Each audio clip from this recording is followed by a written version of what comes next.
मुझे कभी समझ नहीं आया कि लोग लिखना और सुने जाना एक ही चीज़ क्यों मान लेते हैं।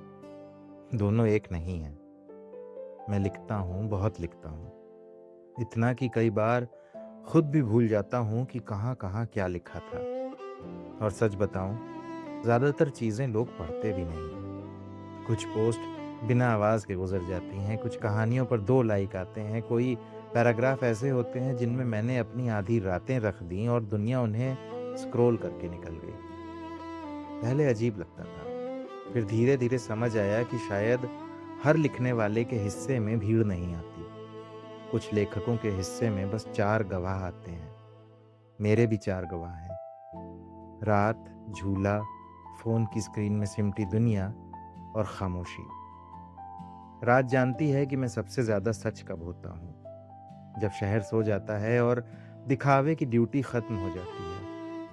झूला जानता है कि कितनी बातें मैंने हवा से कही हैं, कितनी बार बिना किसी नाम के किसी को याद किया है, कितनी बार पैर ज़मीन से ऊपर थे मगर मन बहुत नीचे।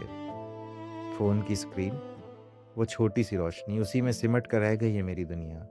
दोस्तियाँ, काम, यादें, उम्मीदें और कभी-कभी पूरा का पूरा अकेलापन। कई रातों में वही स्क्रीन मेरे चेहरे पर चमकती रही, जैसे पूछ रही हो, आज फिर क्या लिख कर बचोगे खुद से? और फिर आती है खामोशी, सबसे आखिर में, सबके जाने के बाद।